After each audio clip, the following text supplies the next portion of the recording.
The Notes app is one of my favorite apps to use for staying organized. And I know there are more sophisticated apps out there with much more advanced features, but I like the simplicity of the Notes app, and sometimes simplicity works better for me. So today I just wanted to share a few of the different types of notes that I use on a regular basis to stay organized. Okay, first thing, I have over 270 notes on this app. So all of the notes I'm going to be talking about, I have pinned at the top of the app. That way when I open it, they're right there and I can quickly and easily access them. I go grocery shopping twice a week, meaning I make a shopping list twice a week. And it's super helpful to have this note pinned at the top of the app when I open it. Essentially, it's the digital version of a shopping list I would keep on my fridge. But of course, the added benefit is that I can add to it whenever I want, wherever I want. I also like to use the checklist feature on this note when I make my list, because that gives me the ability to cross something off as soon as I've grabbed it and put it in my cart when I'm at the store. In my mind, there are two types of to-do lists: a list for items that are urgent and a list for items that you need to do at some point in time but aren't urgent, or items that you just want to do. Now, I use the Notes app for the items that are not urgent because the Notes app doesn't have a built-in feature for scheduling. And not surprisingly, my to-do list only ever gets bigger, which is why I don't put urgent items on there. For urgent items, I use apps like Calendar and Reminder, but I'm not going to be going into detail about those today. This is where I keep my usernames and passwords. Thankfully, Notes gives you the ability to lock a note, so of course I keep this locked for security reasons, and you should too if you put usernames and passwords in a note. Obviously, I'm not going to show you my note, but what I do to make it easy to find my usernames and passwords is make sure that I've sorted alphabetically the names of the websites or institutions or whatever that I have a username and password for. That saves me so much time when I go in to find my login info. Also, as soon as I update my login info for a specific website, I immediately go into this note and update it so I don't have to go through the whole process of forgetting my password and resetting my password, because we all know no one likes doing that.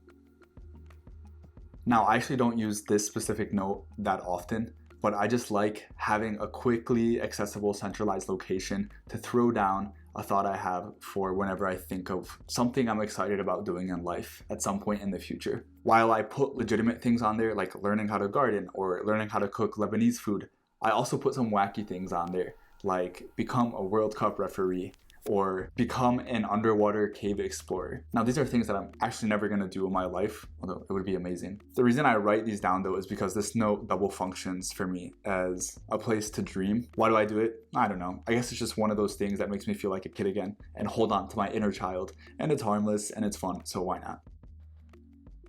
There's about a 100% chance that at any point in my life, I am either learning a new language or maintaining a language. The latest of those is Brazilian Portuguese, in which I'm in a maintenance phase. That means I'm in contact with the language every day, either through TV shows, music, or videos. And so anytime I come across a new word or phrase, I write it down on this note. You can see that I am very active in my language learning because I have a very long list here. I use this note in conjunction with a flashcard app called Anki.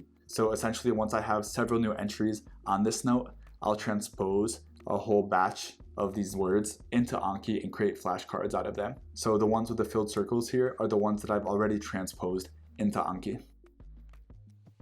Kind of like the to-do list, this is a list that only gets bigger and I definitely won't complete before I die. There are so many instances where someone recommends a book to me or I come across a book that looks interesting to read. And so it's nice to have just a centralized place to write down the name and the author and to keep a running list going. Also, there are several times where I have read a book that is amazing and several years go by and either I want to reread it or I want to recommend it to somebody, and for the life of me, I cannot remember the name or the author. So it's nice to just have a written record of the books that I've already read as well.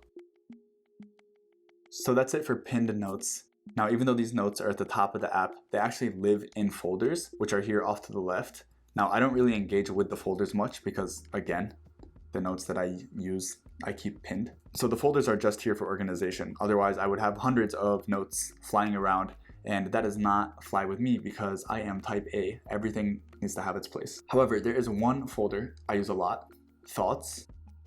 This is probably my favorite folder because this is where a lot of my ideas for YouTube videos reside. Anytime I have a thought for a new video that I want to explore more, I just come into this folder, create a new note, and start writing. Now, I use one note per thought just because some of my thoughts end up being a paragraph or 2 paragraphs, and so it would get really messy if I put all of my thoughts in one note. I love having a note dedicated to this because if you're aware of the number of times your mind just goes somewhere random during the day and you write those down, your mind actually produces some really cool content. So it's really important for me to have quick access to something where I can store these thoughts, because you all know that if you get distracted for like a second, these thoughts can just disappear and you just completely forget whatever it was that you were thinking about, which I don't want to happen. I honestly don't know if people still use the Notes app much these days, or if apps like Notion have taken over. It seems to me like most of the productivity YouTubers just talk about Notion, but I thought this could be useful for some people who are plebeians like me and still use Notes. I hope this could be useful for somebody. And if you liked this video, hit the like button, leave a comment, subscribe. Thank you.